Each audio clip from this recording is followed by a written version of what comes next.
Nizamuddin sir வணக்கம் sir. இந்த எதிர்க்கட்சிகள் எல்லாம் இந்த களத்தில் இல்லாமல் இந்த தேர்தலை திமுக எதிர்கொள்றது அப்படிங்கிறது இது ஒரு பெரிய பலமான ஒரு வெற்றி. ஒருவேளை இவங்க ஜெயிச்சா கூட இது ஒரு கொண்டாட தகுந்த ஒரு வெற்றியாக இது கருதப்படுமா சார்? சார் அவங்க வெற்றி உறுதிப்படுத்தப்பட்டிருக்கு. சரி, இதுல ஒண்ணு மாற்று கருத்து இல்லை. கொண்டாடப்படுமா இல்லையாங்கிற கேள்விக்கு இடம் இல்லை. அவங்க வெற்றியை உறுதிப்படுத்துறது கொண்டாடித்தானே ஆகணும். சட்டமன்றத்துக்கு போய் தான் ஆகணும். கொண்டாடப்படுமா இந்த சந்தேகம் எப்படி வருகிறது? அதான் பாஜக ஒத்துக்கிறாங்க, அதிமுக ஒத்துக்கிறாங்க, கூட கட்சி எல்லாம் ஒத்துக்கிறாங்க. எதிரணியில நாம் போட்டி போடுவாங்க. வெற்றி பெற முடியுமா முடியாதான்றது எல்லாருக்கும் தெரியும். ஆனால் அவர் ஜனநாயகத்தின் நிலையத்திற்காக தான் என்பதாக சொல்லி அவர் இருக்கிறார். அந்த நிலையில் இருக்கும்போது வெற்றியை கொண்டாடுவார்களா இல்லையா என்ற கேள்வி எங்கேருந்து எழும்? சரி, வெற்றி பெற்றால் கொண்டாடித்தான் ஆகணும். மக்கள் ஏற்றுக்கிட்டு தான் ஆகணும். வாக்களித்தவர்களுக்கும் வாக்களிக்காதவர்களுக்கும் திராவிட முன்னேற்ற கழக வேட்பாளராக இருந்து வெற்றி பெற தான் சட்டமன்ற உறுப்பினர். ஓகே, வர பட்ஜெட்ல அவர் தானே உட்காருவாரு. ஓகே, இல்ல சார், நீங்க கடந்த தேர்தலை போல இந்த தேர்தலையும் ஜனங்களை பட்டிகள்ல அடைத்து வைத்தது போல, பாக்ஸ் பாத்துங்க, பட்டிகள்ல அடைத்து வைத்ததை போல, கால்நடைகளை போல அடைத்து வைப்பதை தேசிய ஜனநாயக கூட்டணி விரும்பல. அதனால நாங்க இந்த எலெக்ஷனை சந்திக்கல அப்படின்னு சொல்றாங்கல்ல, அது ஓரளவு ஏற்றுக்கொள்ளக்கூடிய ஒரு வாதமாக உங்களுக்கு தெரியுதா? எப்படி சார் முடியும்? எலெக்ஷன் கமிஷன் அவங்கள்ட்ட இருக்குது. பட்டி மாதிரி அடைச்சு வச்சு அவங்க தான் நடவடிக்கை எடுக்க போறாங்க. சரி, எப்படி முடியும்?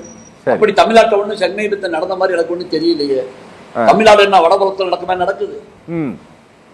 தேர்தல் எலெக்ஷன் நடக்கக்கூடிய பூத்தையே பட்டி மாதிரி அடைச்சு வச்சாங்க. நம்ம பார்த்தோம், வீடியோல பார்த்தோம். சரி, அது வடபுலத்துல பார்த்தோம், பாஜக ஆளுகின்ற மாநிலங்கள்ல பார்த்தோம். சரி, தமிழ்நாட்டில் அதிமுக நடக்கும் சரி, திமுக நடக்கும் சரி, அப்படி நம்ம ஒண்ணு பார்க்க முடியலையே. சரி, பலன் கொடுத்தார்கள் என்ற குற்றச்சாட்டுகள் உண்டு. இரு தரப்புலையும் உண்டு, ஆளுங்கட்சி தரப்புலையும் உண்டு, ஒன்றிய ஆளுகின்ற பாஜக தரப்புலையும் உண்டு.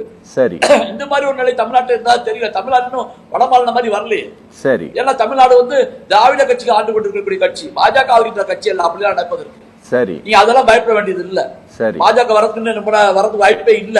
சரி, பெரியாருடைய மண், பெரியார் இருக்கும் வரை பாஜக வர முடியாது, வராது. ஓகே, அந்த முடிவை அவங்க தெளிவா எடுத்துட்டு தான் போயிட்டு இருக்கிறாங்க. ஓகே, நீங்க ஒண்ணு அழகா சொன்னீங்க, 18% வாக்கை, அந்த வாக்கை சொல்லிக்கொண்டே இருப்பதற்காக நீங்கள் இந்த தேர்தலில் நிக்காமல் இருக்கிற ரொம்ப அற்புதமான வார்த்தை இது. நல்ல பொண்ணு எடுத்துக்காக பொடிச்சு அவங்க கையில கொடுக்கணும். எப்ப அதுக்காக நீ செஞ்சிருக்கிற, பாஜக நீ செஞ்சிருக்கன்னு சொல்லணும். அது அற்புதமான வார்த்தை. நாங்க கேட்க வேண்டிய சொல்லி அரவிந்த் நீங்க அழகா சொல்றீங்க. நீங்க அப்படி சொல்லாதீங்க சார். அவர் ஏற்கனவே என்னென்னமோ சொல்லிட்டு இருக்கிறார் லைவ்ல உட்காந்துக்கிட்டு. நீங்க நான் ரொம்ப இயல்பாக கேட்ட ஒரு கேள்வி அது. நான் சொல்ல வேண்டியதை நீங்க சொல்லிட்டீங்க. இல்ல, நிஜாமுதீன் சரியா சொல்லியிருக்காரு. சரி சரி சரி, இணைப்புல இருங்க. பிரகாஷ், இந்த தேர்தல் ஒரு வழக்கமா ஒரு தேர்தல் கடந்த முறை அறிவிச்ச போது இந்த தேர்தல் முடிவு என்னவா இருக்கும் அப்படின்ட்டு ஒரு பெரிய எக்ஸ்பெக்டேஷன் இருந்ததுல, ஒரு பெரிய விவாதங்கள் இருந்தது. அந்த எலெக்ஷன்ல என்ன நடக்குது அப்படிங்கறத எதிர்கட்சிகள் எல்லாம் ரொம்ப கண்குத்தி பாம்பாக பார்த்தாங்க. பார்த்துட்டு தான் போய் கம்ப்ளைண்ட் பண்ணாங்க. ஜனங்களை காலையில இருந்து சாயங்காலம் வரை அடைச்சு வச்சுட்டு இருக்காங்க. அப்படி இப்படி நிறைய புகார்கள் எல்லாம் சொன்னாங்க கடந்த முறை. கரெக்டுங்களா? இந்த முறை இந்த தேர்தல் அப்படி ஒரு பெரிய எதிர்பார்ப்பு, சர்ச்சைகள் எல்லாம் இந்த எலெக்ஷன்ல இருக்கும்னு நினைக்கிறீங்களா நீங்க? அதாவது போன எலெக்ஷன் பட்டியல அடிச்சு வச்சிருந்தாங்க, பணம் கொடுத்தாங்க, அப்படிலாம் புகார் வந்தது.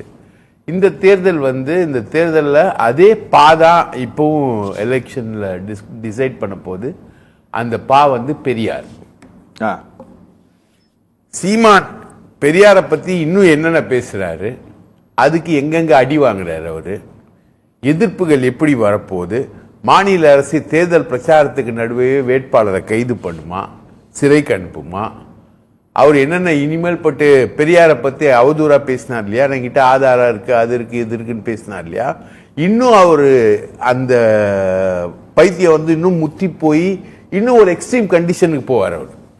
அவர் எக்ஸ்ட்ரீம் கண்டிஷன், ஏன்னா தேர்தல் கமிஷன், தேர்தல் களம் அவரே கேண்டிடேட்டாவும் இறங்க போறதா பேச்சு இருக்கு. நானே இறங்குறேன், களத்தை நேர்ல சந்திக்கிறேன் அப்படின்ற மாதிரிலாம் வீரம் போன தேர்தலில் வந்து போன ஈரோடு கிழக்கு மாநில கட்சியாக அங்கீகாரம் பெற்று இருக்கிறது அந்த பார்ட்டி. அதன் பிறகு அவங்க ஒருவேளை சந்திக்கிறாங்க அப்படின்னா இது ஒரு அவர்களுக்கு அகில உலக கட்சியாவே அங்கீகாரம் பெறட்டுங்க. அதை பத்திலாம் யாரும் இங்க தமிழ்நாட்டில் கவலையே படல, ரைட்டுங்களா? இங்க இல்லைங்க, அமெரிக்கால கூட சீமான் போய் ஜெயிச்சு ஆளட்டும். கனடா, அவருக்கு ரொம்ப பிடிச்ச கனடால ஜஸ்டின் ட்ரூடோவை காலி பண்ணிட்டு சீமான் போட்டோம். அது இல்லாம சிங்கப்பூர்ல காலி பண்ணிட்டு அதை பத்திலாம் கவலைப்படலைங்க. போன தேர்தலில் இவரு அருந்ததியர்கள் வந்தேரிகள்னு போனார். போன ஈரோடு கிழக்கு தேர்தலில் அருந்ததியர்கள் வந்தேரிகள்னு போனார். அது ஒன்றும் பெருசா எஃபெக்ட் ஆகலன்னு வைங்க. ஆனா இந்த தேர்தலில் பெரியாரோட சொந்த மண்ணு, அங்க வந்து பெரியார அசிங்கப்படுத்திட்டு இவர் போறாரு. கண்டிப்பா அடி வந்து எதிர்ப்பு, மிக மோசமான எதிர்ப்பு வந்து அவருக்கு வரப்போகுது. ஓகே, அப்போ அவர் என்ன ரியாக்ட் பண்றாரு, அதுதான் இந்த தேர்தலில் பரபரப்பு. இந்த தேர்தல் என்பது பெரியார் தேர்தல்.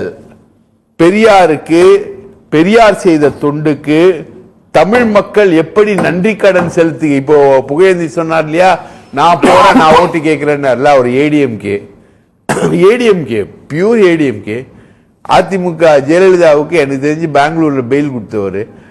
அவரே வந்து போறாரு அப்படின்ற ஒரு கண்டிஷனுக்கு அவர் வராரு இல்லையா? அப்ப அவருக்கே அந்த உணர்வு இருக்குன்னா திமுக காரனுக்கு என்ன உணர்வு இருக்கும்?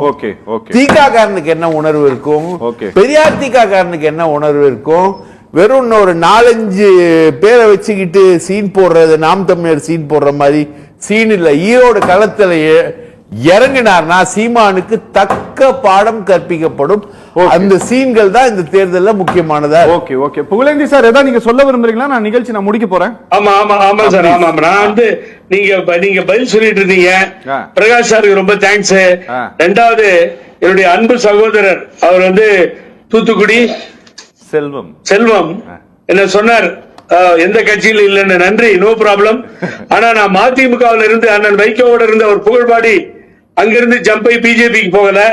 நான் என்னுடைய தந்தை பெரியார், புரட்சி தலைவர் எம்ஜிஆர் அம்மா வழியில இங்கே தான் சுத்திக்கிட்டு இருக்கேன். சரி, ஆகவே நிறமாறாதவன் நான், நிறமாற எனக்கு தெரியாது.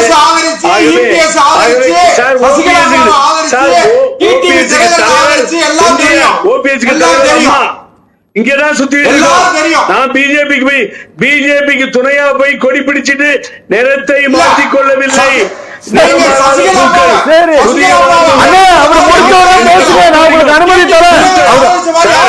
தூத்துக்குடியில பிறந்துட்டு அங்கே செக்கிழுத்த செம்மல் வஉசி பிறந்த ஊரிலே பிறந்து நான் நிறமாறவில்லை. நீங்க தான் நிறமாறி இருக்கீங்க. நான் எந்த கட்சியில் இல்ல பரவாயில்ல, மக்களுக்கு என்ன தெரியும், மக்களுக்கு தெரியும். சொல்றேன் சார், நீங்க இல்ல, நீங்க நிறுத்துங்க. பிஜேபியே நிறுத்திட்டோம். டெபாசிட் வாங்க முடியாது, 10,000 ஓட்டு வாங்க முடியாது. பாத்துக்கோங்க, முடிஞ்சா பாத்துக்கோங்க. சரி சார், தூத்துக்குடி செல்வமண்ணா ஏதோ சொல்ல விரும்புறீங்களா? நான் நிகழ்ச்சி நான் முடிக்கிறேன். அதாவது பாரதிய ஜனதா கட்சி மற்ற விஷயங்களை கிடையாது. பாரதிய ஜனதா கட்சி 2026 தேர்தலுக்கு இப்பொழுதே எங்களை தயார்படுத்துவதற்காக, நாங்கள் எங்களை தயார்படுத்திக் கொள்கிற அவகாசத்திற்காக ஈரோடு தேர்தலை புறக்கணித்திருக்கிறோம். அதுவும் இந்த கட்டுப்பாடு இல்லாத நிர்வாகம், கட்டுப்பாடு இல்லாத ஊழல், கரை புரண்டு ஓடுகிற ஊழல், இந்த ஊழல் நிறைந்த இந்த அரசாங்கம் நடத்துகிற தேர்தலில், இடைத்தேர்தலில் நியாயம் கிடைக்காது என்பதால் நாங்கள் தேர்தலை புறக்கணித்திருக்கிறோம்.